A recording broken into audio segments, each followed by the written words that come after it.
시청자 여러분 안녕하십니까. 지금부터 저녁에 대한 모종으로 시작하겠습니다. 자, 국민의힘 청년 당원들이 말이죠. 지금 기자회견을 갖고 성명을 내놨습니다. 한마디로 얘기해서 이제 장동혁 지지 성명이 되겠죠. 그러니까 이제 장동혁이가 지금 단식을 하고 있고요. 이 단식에 대해서 지금 여권에서는요, 호화 단식 쇼다. 저도 그렇지 않습니까? 아니 무슨 뭐 단식을 하는데 노탄동원에서 지금 얼어 죽지도 않아요. 지금 이제 영상으로 날씨가 굉장히 좋아졌습니다. 그리고 텐트 안에다가 전기걸로 딱 갖다 놓으면 끝나는 거죠. 뭘 이게 뭐 로텐도홀에서 단식 투자하는 게 그게 투쟁으로 보이겠습니까?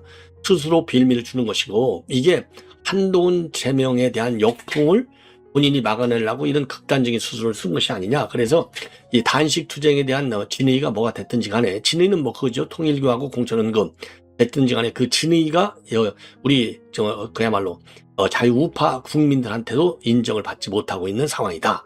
이런 상황에서 국민의힘 청년 당원들이 긴급 기자회견을 갖고 한동훈이 제명은 잘한 것이다. 지도부 결정을 존중한다.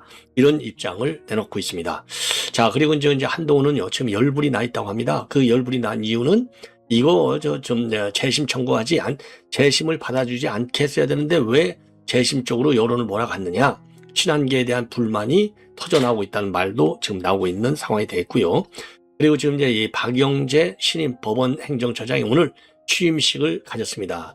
취임식을 가져서 국민의 엄중한 목소리를 듣겠다. 지금 국민의 엄중한 목소리가 뭐죠?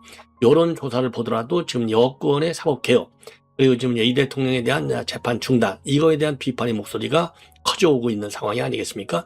특히 내란 전담 재판부의 설치, 이게 그야말로 극에 달하는 것이죠. 더군다나 말이죠. 지금 이제 사법하고는 관계없지만 내내 긴 연장선상에서 본다면 완전히 떨어진 것도 아니에요. 지금 특검법, 2차 특검법, 여기에 대해서 지금 대법원에서 말이죠. 그동안에 천대엽 체제할 때도 이게 어차피 법원행정처장은 누구 말을 듣게 돼 있느냐? 조이대 말을 들어서 입장을 발표하는 거예요. 그래서 제가 항상 이꼴 조이대라고 하는 겁니다. 이꼴 조이대 목소리. 자, 그래서 그동안에 얼마나 싸워왔어요. 그 싸울 때도 뭡니까? 국민의 엄중한 목소리 때문에 사법부 구성원의 의견이 반영된다. 이거지 않습니까? 자, 그래서 이 박영재도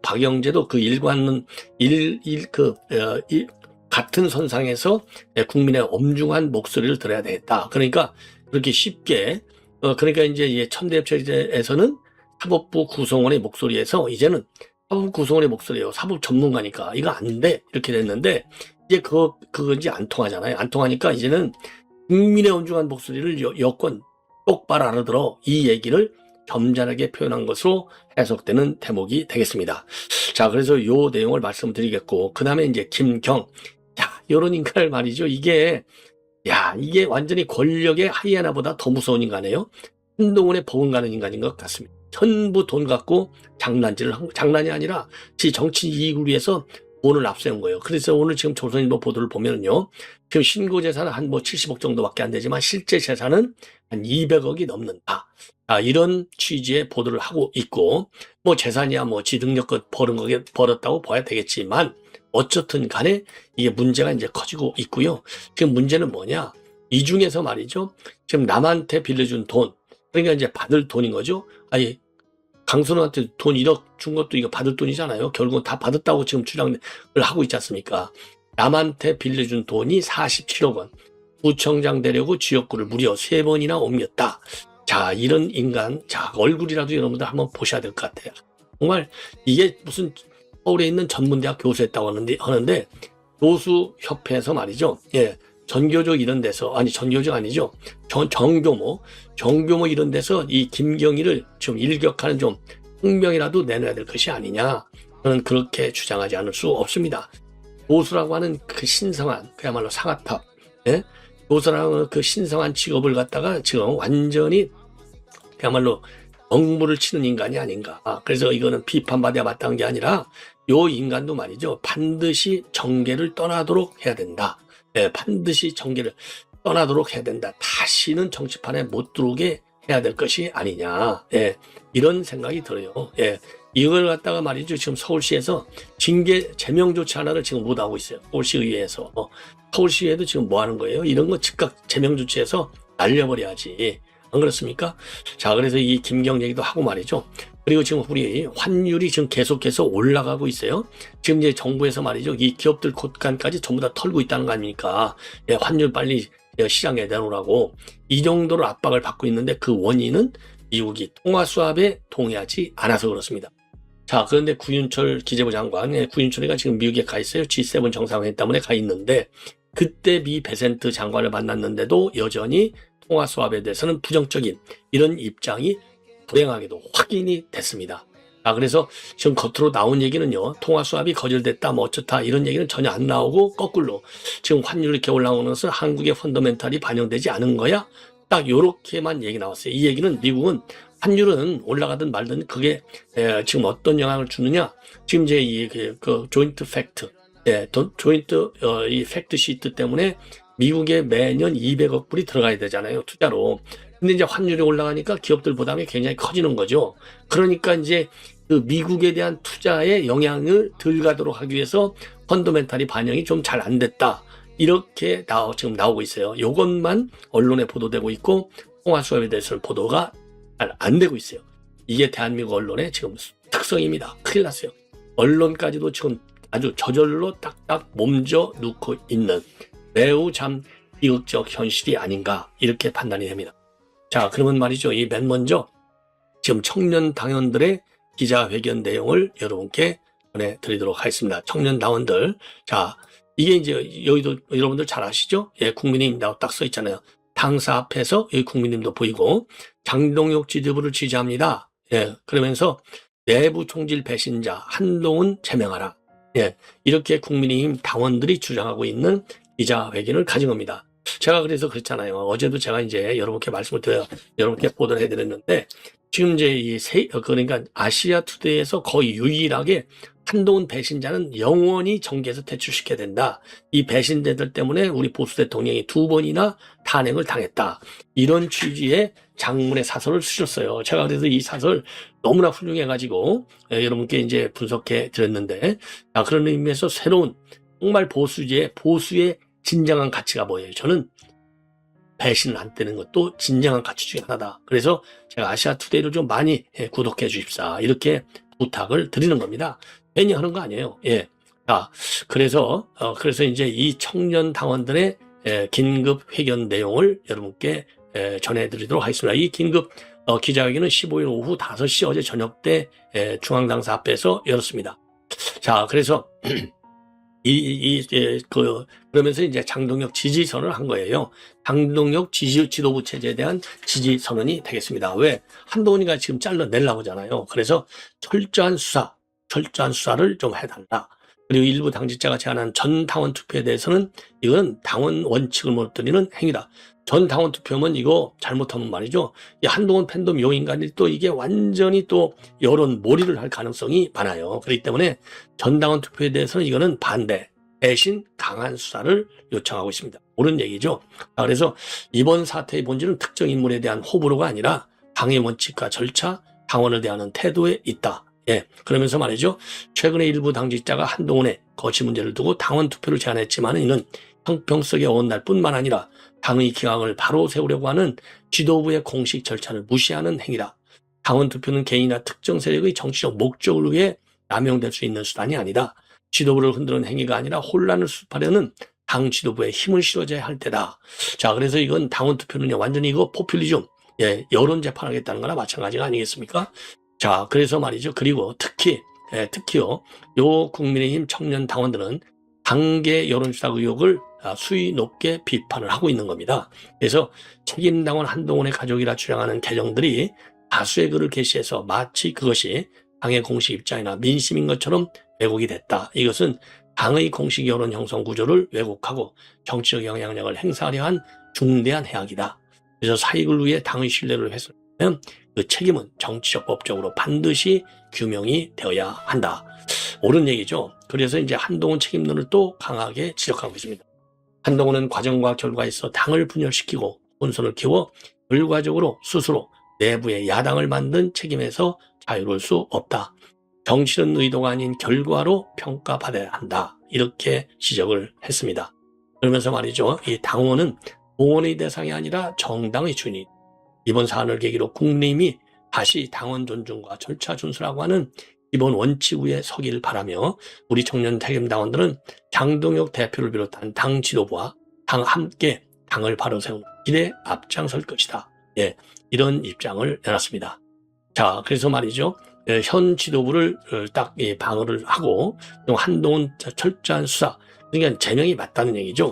그래서 이제 지금 이게 지금 내가 이 초재선들 재선들이 나와가지고 말이죠. 지금 이제 장동혁 체제에 대해서 제명을 거둬들이라 이렇게 압박하고 있고, 또 배신자 이 오세훈 이런 배신자들이 또 제명을 일종의 이제 처리하라 이런 취지의 입장을 내놓고 있잖아요. 여기에 대해서 강하게 반기를 드는 겁니다. 자, 그래서 이게 앞으로 말이죠. 당내 분위기에 어떤 영향을 줄 것이냐. 자, 이게 이제 우리가 이 관전 포인트가 되지 않을까. 자, 이렇게 판단이 됩니다. 자, 이건 이제 이 정도로 이제 말씀을 드리고, 지금 이제 이 박영재 신임 법제처장의 오늘 취임사를 여러분께 말씀을 드리겠습니다.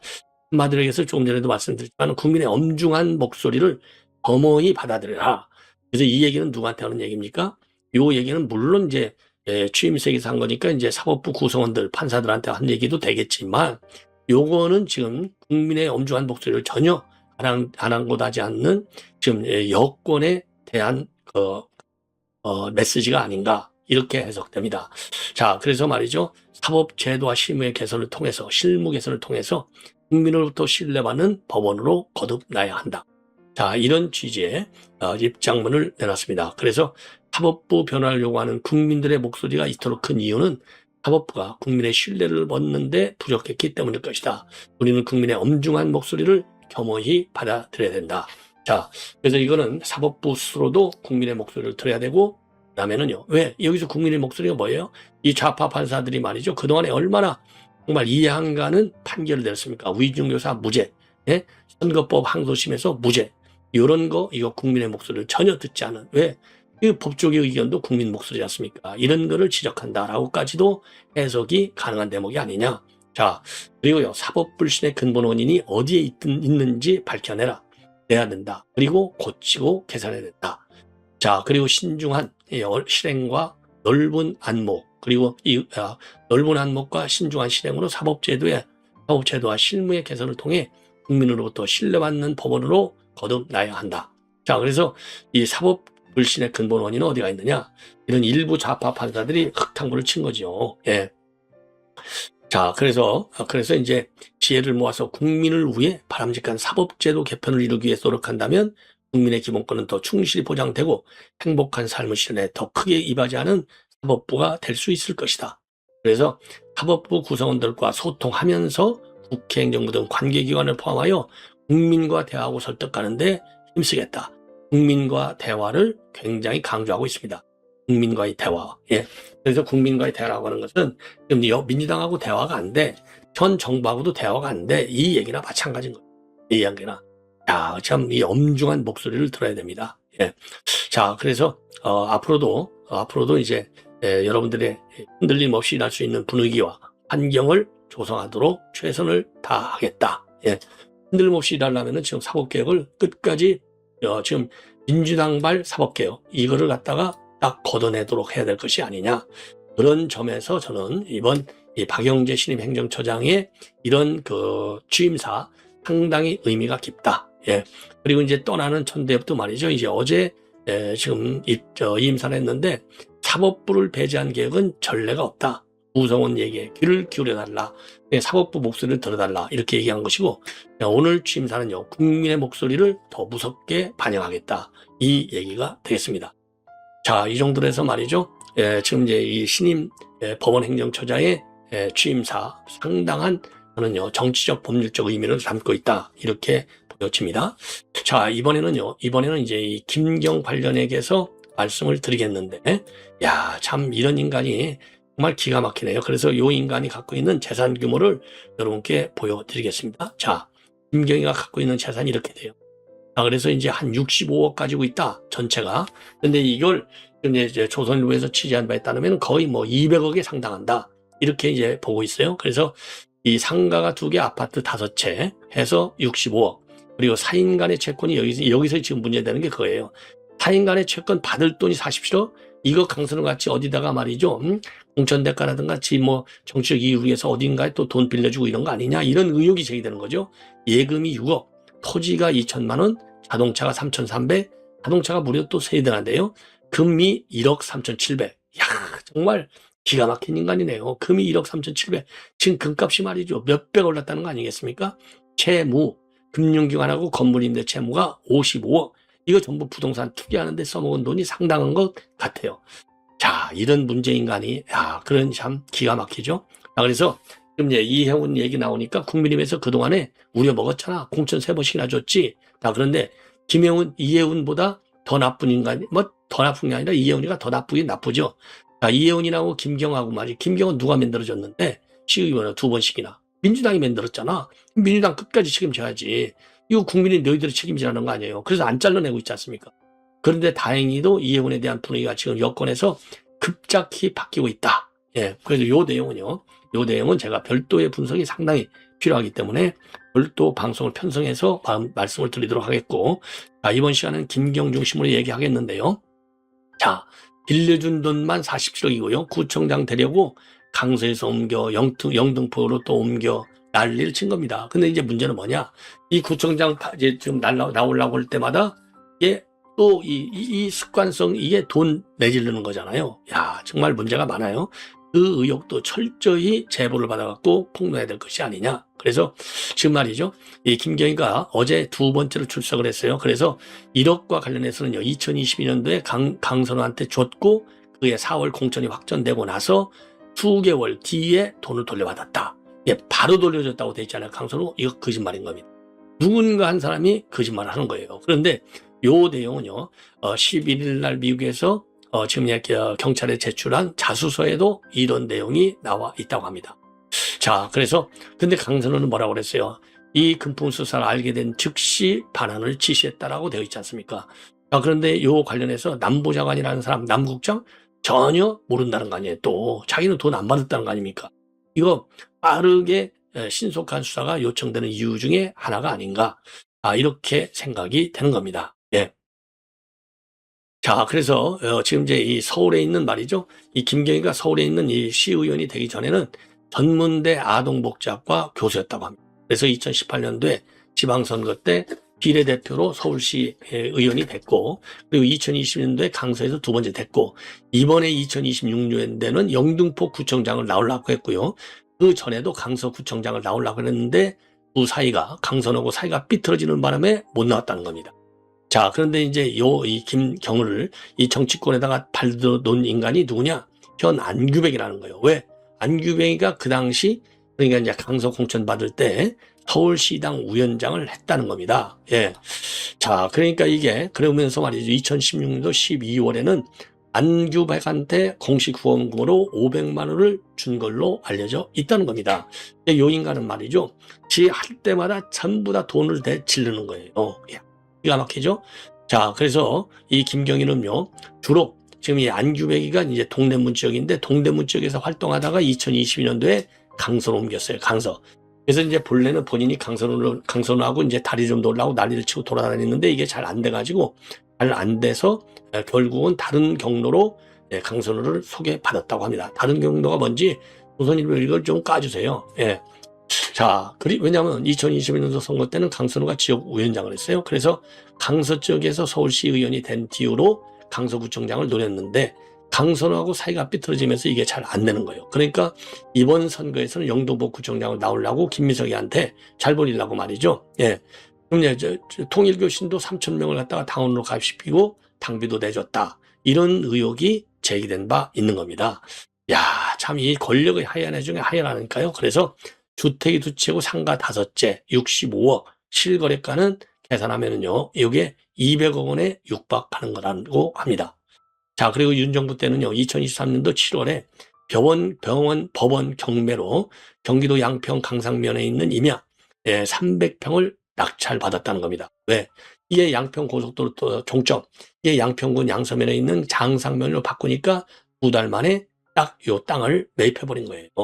야, 그래서 요거를 조선일보가 분석해봤더니, 재산 공개 내역을 분석해봤더니 50억 안팎의 금융권 채무가 있었고, 동시에 40억 원대의 사인간 채권도 가지고 있다는 겁니다. 지독한 인간이죠. 예. 아, 그리고 김경희는 말이죠. 1억을 자백해 놓고서도 왜 텔레그램하고 카톡을 지었냐. 텔레그램과 카톡에 어마어마한 비밀이 있으니까 지었겠죠. 야, 그래서 이 카톡, 이 포렌식 하면 전부 다 이제 복원이 될 거 아니겠습니까? 자, 그런데 이제 휴대폰, 컴퓨터, 이걸 싹 다 지웠다? 아, 이거 빈깡통 만들었다는 거 아니에요. 그러면 거기에 어마어마한 또 그 부패, 고리가 담겨 있을 텐데 참 문제가 심각하다. 이런 말씀을 안 드릴 수가 없습니다. 자, 이번에는요, 통화, 수합과 관련해서 말씀을 드리겠는데, 지금 이제 구윤철이가 말이죠, G7 정상회의 참석자 워싱턴에 가 있는데, 거기에서 베센트 재무장관하고 회담을 했습니다. 자, 이 회담 내용을 우리 쪽에서 보도자료로 뿌리고 있는데, 한마디로 얘기해서, 이 한국 경제의 펀더멘탈하고 지금 최근에 원화가 자라가고는 어울리지 않는다. 맞지 않다는 거죠. 너무 많이 떨어졌다. 이 얘기가 되지 않겠습니까?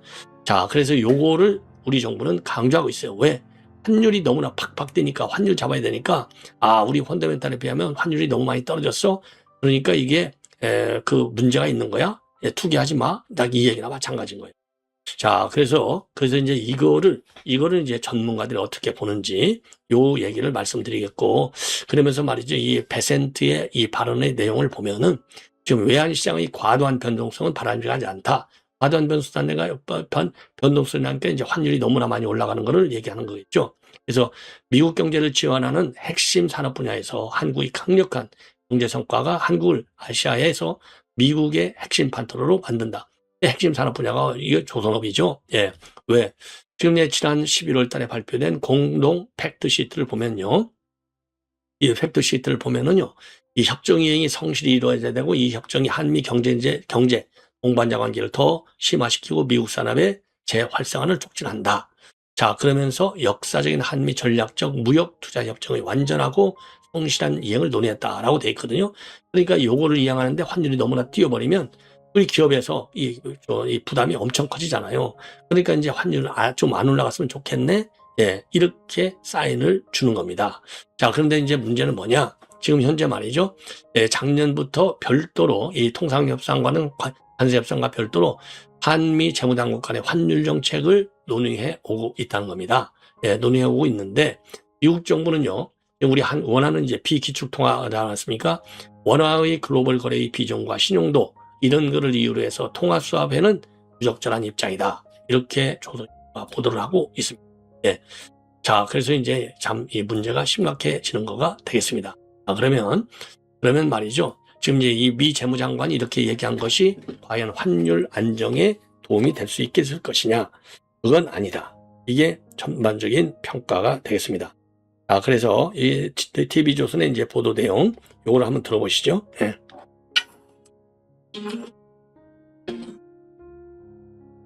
환율은 과거 해외 여행객이나 유학생 정도가 체감할 수 있는 경제 지표였습니다. 하지만 이제는 우리 경제를 짓누르는 복병이 되고 있는데요.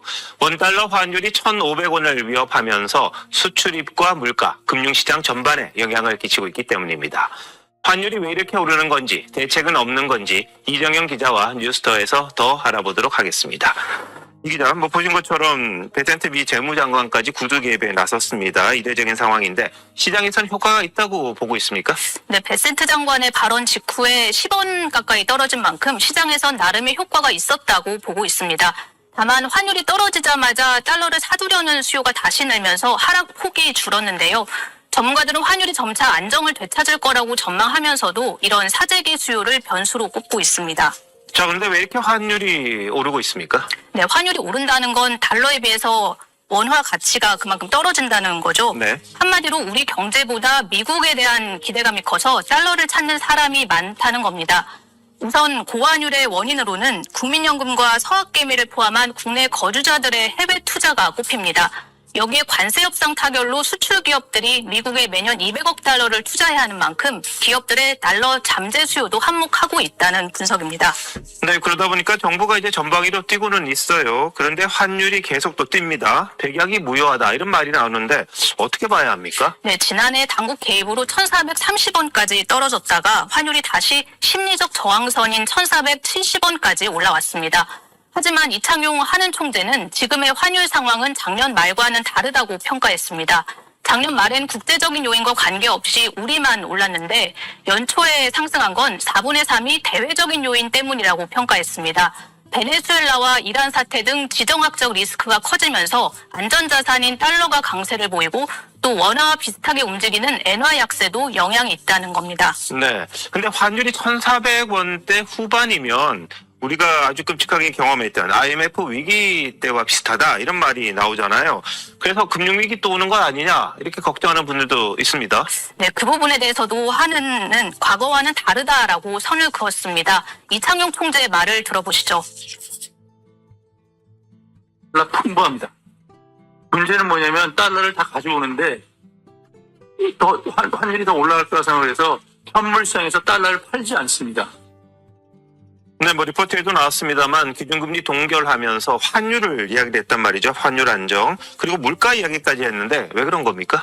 네, 환율이 오르게 되면 상대적으로 수입 원자재 값이 높아집니다. 이렇게 되면 수입 물가가 오르고 또 소비자 물가도 덩달아 뛰게 됩니다. 실제로 1%대로 떨어졌던 소비자 물가는 9월부터 넉 달 연속 2%대로 올라섰습니다. 하는 입장에서는 물가 안정이 최우선 목표인 만큼 금리를 동결해서 최대한 해외 자금이 빠져나가지 않도록 해야 하는 상황입니다. 네. 근본적으로는 우리 원화가 좀 강해져야 되는데 그렇다면 경제를 더 튼튼하게 하는 것밖에 방법은 없겠군요. 네, 잘 들었습니다. 자, 여러분들 충분히 이제 잘 이해를 하셨을 걸로 믿고요. 그래서 그런데 베센트 장관의 발언 관련해서 한 가지만 더 말씀을 드린다면 환율 조작, 불공정 경쟁, 이런 얘기, 일방적이고 지속적인 개입, 이런 얘기는 안 나왔어요. 우리 정부가 이미 개입하고 있지 않습니까? 구두 개입을 하고 있고, 그래서 환율이 조금 덜 지금 떨어지고 있다, 덜 올라가고 있다, 이런 얘기가 나오고 있는 건데, 문제는 뭐냐? 환율 흐름이 이렇게 안정적으로 갈 것이냐? 아니다. 이게 굉장히 불안한 거예요. 그러다 보니까 이게 베센트 장관이 얘기한 것은 환율 그 자체보다는 이 미국에 대한 투자를 염두에 두고 발언한 것으로 그렇게 해석이 됩니다. 전문가들 사이에서는. 자, 그래서 이거는 외환시장 개입에 대한 면책은 아니다는 겁니다. 그래서 원화 약세가 장기화되거나 또 그 결과 대미 투자 위축이나 수출 편중 구조로 이어질 그런 상황, 이어질 경우에는 상황이 달라질 수 있다. 그래서 이런 베센트 장관의 발언은 환율 자체에 대한 평가라기보다는 한미 경제 관계의 무게중심이 무역에서 투자로 이동했음을 재확인한 이중 신호로 해석이 된다. 그래서 환율 방어에 대해서는 어느 정도 숨통이 트인 측면이 한국 입장에서는 있겠지만은 외환시장의 변동성이 해소됐다. 이렇게 판단하기에는 아직은 이르다. 자, 그래서 시장에 대한 경계는 계속될 수밖에 없다. 이게 시청자 여러분, 이것으로 방송을 마치겠습니다. 아니.